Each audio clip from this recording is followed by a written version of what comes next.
సంతానలేమితో బాధపడుతున్నారా? 899 రూపాయలకే fertility assessment package. వివరాలకి సంప్రదించండి. అమ్మ మీకేం గుర్తొస్తుందమ్మా భోగి అనగానే? మీరు ఎలా సెలబ్రేట్ చేసుకునేవారు? అమ్మ మాకి గుర్తురావడం అసలు భోగి ఏమిటి, అంతకు ముందు నుంచి నెల రోజుల నుంచి పండగే మాకు. ఎలా? స్కూల్లో చదువుకునే రోజుల్లో ఆ పరీక్షలు ఉండేవి, హాఫ్ ఇయర్లీ ఎగ్జామినేషన్స్ ఉండేవి. కరెక్ట్. ధనుర్మాసం మొదలయ్యేది. రోజు తెల్లారుజామున లేవడం, ఆవు పేడ కోసం ఎదురు చూడడం, ఆవు ఎప్పుడు పేడ అంటే తాజా పేడతో చేయాలిగా, ఎదురు చూడడం, వేడిగా ఉన్నటువంటి ఆవు పేడ తీసుకొచ్చి చక్కగా దాంతో గొబ్బెమ్మలు చేయడం, ఆ రాత్రే బ్రహ్మాండంగా ముగ్గులు వేయడం, సాయంకాలం 6:30 అలా ముగ్గు వేయడం మొదలు పెడితే రాత్రి 10, 10:30, 11 అయ్యేది. ఈ మూల నుంచి ఆ మూలకి దాంట్లో గొబ్బెమ్మలు పెట్టడం. ఈ సీజన్ లోనే కదమ్మా ముగ్గులకి ప్రాధాన్యత ఎక్కువ. పెద్ద పెద్ద ముగ్గులు వేస్తాం, చుక్కల ముగ్గులే వేయాలమ్మా. ముగ్గుల్లో రంగులు ఏదో సరదాగా వేస్తున్నాం కానీ రంగవల్లికలు అంటే రంగులు వేయాలని ఏం లేదు, రంగులు వేయకూడదు అసలు. రంగులది కాదు, చుక్కలు పెట్టి చుక్కలు కలుపుకుంటూ వేయాల్సిన ముగ్గులు. అందుకే సైన్స్ ఉందా, బ్యాక్గ్రౌండ్? అయ్యో బోల్డ్ ఉందమ్మా, ఎందుకు లేకపోయింది. ఆ చుక్కలు ఏమిటి, ఆకాశంలో ఉండే నక్షత్రాలే ఈ చుక్కలు. వాటిని కలిపేటటువంటి తీర్లే మనకి తెలియడానికి, దాని ఆకాశంలో ఉండే నక్షత్రాల యొక్క గమనము, వాటి తాలూకు వ్యవహారము తెలియడానికి కింద ముగ్గులు వేసుకోవడం, వాటిని కలుపుకునేటటువంటి తీరు. ముగ్గుల పేర్లు ఎంత బాగుంటాయో తెలుసా అమ్మా? మారేడు దళం కార్తీక మాసంలో తరచుగా వేస్తాం, పద్మం, అష్టదళ పద్మం, తర్వాత ఈ ఋతువు అంతా వేసేటటువంటివన్నీ విష్ణువు, ధనుర్మాసం అంతా విష్ణువుకి సంబంధించింది కదా, విష్ణు అవతారాల గురించి ఉంటాయి. ఒక కాదు, ఒక ముగ్గు పేరు చేప ముగ్గు. ఒక ముగ్గు పేరు ఆకారంలో ఉంటుంది అట, చేప ఇలా మొప్పలతో ఇలా ఎగురుతున్నట్టు ఉంటుంది అనమాట. అది గీతలతో వేసే ముగ్గు. అలాగే తాబేలు ముగ్గు చాలా బాగుంటుంది, ఇవి వేస్తాం. తర్వాత ఈ మల్లె పందిర్లు అనేవని రకరకాల పేర్లు ఉన్నాయి అనుకో. అంటే వీటిల్లో పురాణ విజ్ఞానం చూడమ్మా. ఇప్పుడు మత్స్యావతారం, కూర్మావతారం తప్పనిసరిగా ఇప్పుడు మనం తెలుసుకోవాల్సిన విషయాలే కదా. అలాగే ఇక్కడికి వచ్చేటప్పటికి రథం ముగ్గు ఎప్పుడు వేస్తాం? పండగ నాడేస్తాం. ఎందుకంటే సంక్రాంతి నాడు సూర్యుడు యొక్క రథం మారుతుంది దిశ, అందుకని పండగ నాడేమో రథం లోపలికి వస్తున్నట్టు, కనుమ నాడేమో రథం బయటికి వెళ్తున్నట్టు వేస్తాం. తర్వాత అంతకు ముందు రోజు ఏం చేస్తాము? వైకుంఠ వాకిళ్ళు అని ఒక దుష్ట సమాసం అనుకో, స్వర్గద్వారాలు అనాలన్నమాట. స్వర్గద్వారాలు వేస్తాం ముందు రోజు, రెండు రోజులు. ఒక రోజేమో భోగికి ముందు రోజు ఏం వేస్తాం? ఇలా గడులుగా ఉండి ఒక గడిలోంచి ఒక గడిలోంచి గడి ఇలా స్క్వేర్స్ వస్తాయి. ఇవన్నీ మధ్యలో ఇవి ఉండవు, తలుపులు ఉండవు, అలా ఉంటాయి. భోగి నాడు ఏం చేస్తాం? ఈ గ్యాప్స్ అన్ని ఓపెన్ చేసి వేస్తాం. అంటే స్వర్గద్వారాలు తెరుచుకున్నాయి. అంటే అంతరిక్షంలో జరిగేటటువంటి విశేషాలన్నిటినీ మనం ఇక్కడ ముగ్గుల ద్వారా తెలియజెప్పడం అంత విశేషమమ్మా. నాగబంధం, ముగ్గుల్లో పేర్లు పద్మబంధం, పద్మం వేరు, పద్మబంధం వేరు, నాగబంధం. ఇలాంటివన్నీ ఏమిటంటే ఎన్నో ఆధ్యాత్మిక విశేషాలు, పౌరాణిక విశేషాలు, అంతరిక్షంలో జరిగేటటువంటి విన్యాసాల తాలూకు విశేషాలు, ఇవన్నీ మనకి ముగ్గుల్లో తెలుస్తాయి. ఒకవేళ పురాణం మర్చిపోయినా ఇది చూస్తే మనకు ఇవన్నీ గుర్తొచ్చేస్తాయి. ఇవాళ రథం ముగ్గు వెయ్యాలి అంటే ఎందుకు వెయ్యాలి అని చిన్నపిల్లలు అడుగుతారు. దానికోసం అన్నా చెప్తారు కదా, ఇవాళ సూర్యుడి రథం యొక్క దిశ మారుతుంది అని. దాంతో దక్షిణాయనం వెళ్ళి ఉత్తరాయణం వస్తుందని అర్థమవుతుంది. ఇట్లా అనేకమైనటువంటి విషయాలలో మన సంప్రదాయాన్ని ముడేసి పెట్టారు. ఒకటి మర్చిపోయినా ఒక దాంట్లోంచి, ఒకదాన్ని వదిలేస్తే ఇంకో దాంట్లోంచి అన్న మనకి విషయం తెలియడానికి. సో మనం తప్పకుండా భోగి పండుగ రోజు చేయాల్సిన పనులు ఏంటమ్మా? అంటే భోగి పళ్ళు అవి పోసుకుంటూ ఉంటాం కదా, దానికి ఉంది సైన్స్? అసలు ఎందుకు చేయాలి? అసలు భోగి పండుగ నాడు తెల్లవారుజామున రాగి కాగులో నీళ్లు కాచుకుని వేడి నీళ్ల స్నానం చేయాలి. పూర్వం రాగే ఉండేవి, పైగా ఆ రోజు బాగా నువ్వుల నూనె రాచుకుని ఒంటికి లోపలికి ఇంకేదాకా, ఆ పైన నువ్వుల పిండితో ఒళ్ళు రుద్దుకుని తలకి కూడా బాగా నూనె పెట్టుకుని, ఎంత పెట్టుకోవాలమ్మా నువ్వుల నూనె? కళ్ళల్లోకి నూనె దిగాలి, అది లెక్క. అరికాళ్లల్లో నూనె రాచినా బాగా, మాడు మీద బాగా ఎక్కువ నూనె పెట్టుకున్నా కళ్ళల్లోకి ఆవిర్లు వచ్చేసి నూనె దిగుతుంది. అంటే కంటి చూపు ఎంత బాగుపడుతుందో ఆలోచించండి.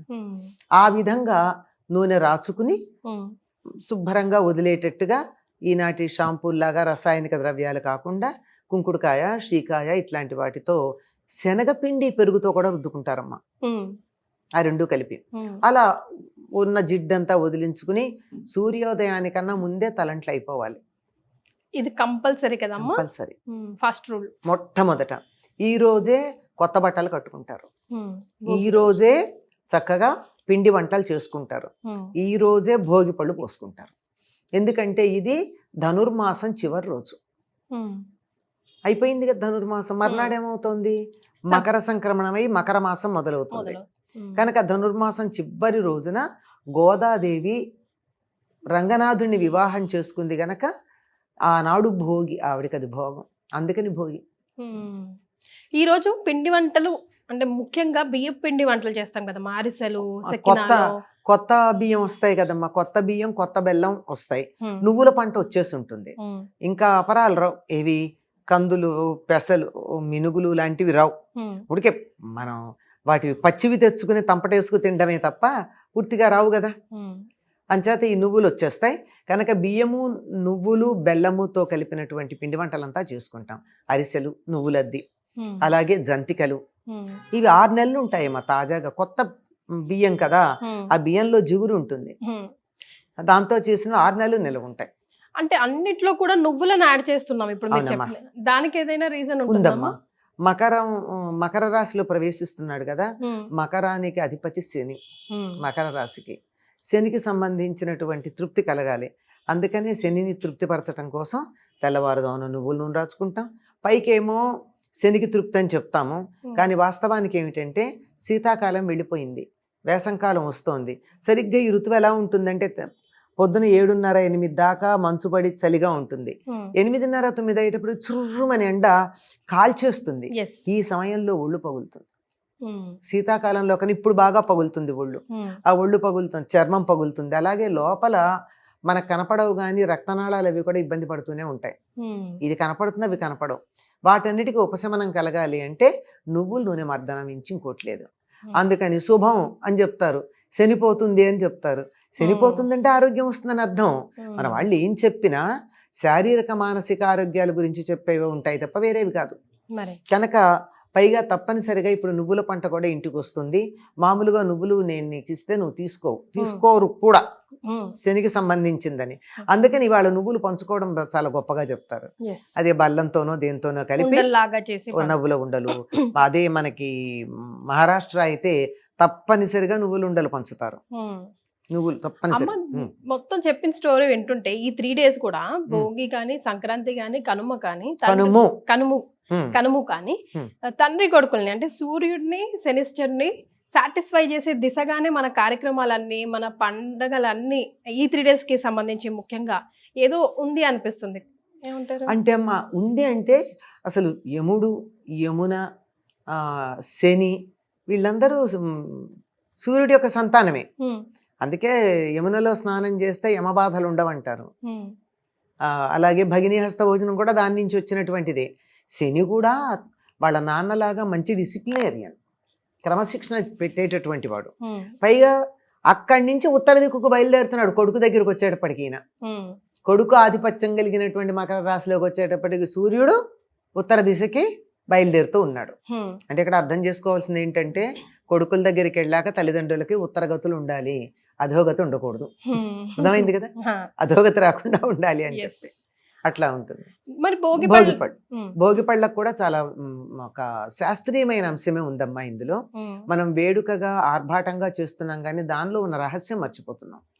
ఇనప పాత్రలో, కొల పాత్రలు ఉండే పూర్వం అడ్డ, కొంచెం, సోల, ఇప్పుడు అవి లేవు మనకి. అన్నిటినీ కొలుస్తున్నాం కిలోల్లోనే. అప్పుడు పాత్రలు ఉండేవి ధాన్యం కొలవడానికి, అటువంటి పెద్ద ఉండేవి. అడ్డ సాధారణంగా కొంచెం నిండా పట్టలేం కానీ పెద్ద బరువు ఉంటుందని అడ్డ సుమారుగా 5 కిలోలు ఉంటుంది, ఎంతో నాకు ఐడియా ఉంటుంది. దాంట్లో రేగిపళ్ళు వేసి, ఈ సీజన్ లో విరివిగా వస్తుంది, రేగిపళ్ళు వేసి రాగి నాణ్యం ఒకటి వేసి కాస్త శనగలో ధాన్యమో పువ్వులో వేసి అవన్నీ కలిపి దిష్టి తీస్తారు. ఇది ప్రధానం. ఇప్పుడు రాగి వెయ్యాలి కానీ రూపాయలు వెయ్యాలని కాదు లెక్క, రాగి ప్రధానం. ఇప్పుడు మనం చిల్లర పైసలు ఏమీ వెయ్యక్కర్లా, మన దగ్గర చిల్లర అంటే రూపాయి నికెల్దే ఉంటుంది. అంచేత రాగి ఉంగరాలు, రాగి చిన్నదేదో ఒక వస్తువు ఇంట్లో ఉంటుంది కదా రాగిది, అటువంటిది ఇనప పాత్రలో వేసి దాంట్లో రేగిపళ్ళు పోస్తే అప్పుడు కలిగేటటువంటి ఒక మంచి విద్యుత్ శక్తి లాంటి శక్తి ఒకటి వస్తుందిట. అది ఒక సంవత్సరం పాటు కలిగినటువంటి దృష్టి దోషాన్ని పోగొడుతుంది. తల చుట్టూతా ఇట్లా తిప్పితే పిల్లలకి పిల్లలంటే తల్లిదండ్రులు బాగున్నంత కాలం వయసుతో సంబంధం లేకుండా పిల్లలే అందరికీ పోస్తారమ్మా పెద్దలు, పెద్దవాళ్ళైన పిల్లలకి అట్లా అలా ఏం లేదమ్మా. చంటి పిల్లలకి ప్రధానం, పెద్ద పిల్లలకు కూడా పోస్తారు. అయితే వీళ్ళు రారు, కూర్చోరు, ఇష్టపడరు కనుక వాళ్ళ వెంటపడి కాస్త నక్షత్రాలన్నా వేయించుకోమని వేస్తూ ఉంటారు, కానీ నిజానికి చేయాల్సింది అట్లా. ఇప్పుడు వరకైతే మీ జనరేషన్లో, మా జనరేషన్లో, ఇప్పుడు నెక్స్ట్ జనరేషన్లో అసలు తెలియట్లా, అసలు ఆ విలేజ్ అట్మాస్ఫియరే పోయింది. సో పిల్లలు అట్లీస్ట్ ఖచ్చితంగా ఇదైనా చేయండి రా నాయనా అని చెప్పుకోవడానికి తెల్లారుజామున లెమ్మని చెప్పండి అమ్మ. అదొకటే చాలా కష్టమైనటువంటి పని, అందులో ఈ సీజన్లో అమ్మ. అదే కదా గమ్మత్తు ఏంటంటే పొద్దెక్కిన కొద్దీ బద్ధకం వస్తుంది. మీరే కావాలంటే గమనించండి, 4:30కి లేచి చూడండి, ఒక్క నిమిషం చలి అనిపిస్తుంది, లేస్తే అసలు తర్వాత ఉండదు. 5ంటికి లేవండి, ఇంకో 10 నిమిషాలు పడుకుందాం అనిపిస్తుంది. 7 గంటలకి లేస్తే లేవాలని అనిపించదు. ఆ వాతావరణంలో ఉండేటటువంటి మార్పు అటువంటిది. కనుక కార్తీక మాసం కానీ ధనుర్మాసం కానీ తెల్లవారుజామున లేవమని చెప్పడంలో ఉద్దేశం ఏమిటంటే వాతావరణానికి మీరు అనుకూలంగా, ఎక్లమటైజ్ అంటారు ఆంగ్లంలో, వాతావరణానికి మనం సర్దుబాటు చేసుకుంటాం శరీరాన్ని. దానివల్ల ఆరోగ్యం చాలా బాగుంటుంది. హఠాత్తుగా వచ్చే మార్పు కన్నా మనం కూడా చూడండి, నిన్నటి దాకా చలి ఉండి, గడ్డకట్టే చలి ఉండి, ఇవాళ హఠాత్తుగా ఎండొచ్చింది అనుకోండి, తట్టుకోలేం. మరి క్రమక్రమంగా చలి తగ్గి ఎండొచ్చింది అనుకోండి, పెద్ద సమస్య అనిపించదు. అది చేయాల్సింది, అలవాటు పడడం కోసం చేయాల్సింది. తప్పనిసరిగా పిల్లలకి దృష్టి దోషం పోవడానికి ఇందులో ఇంకో చెప్తాను మీకు విషయం. రేగుపళ్ళేమో సూర్య సంబంధం, ఇనుమేమో శని సంబంధం, వాళ్ళిద్దరు కలవడం ఉంది. రాగి పడదంటారు కదమ్మా. ఎవరు చెప్పారు? తండ్రి కొడుకులో పడదని ఎవరు చెప్పారు? అంటూ ఉంటారు కదా. ఏమి లోకంలో చాలా అనుకుంటారు, వాటిల్లో అలా ఉంటాయి.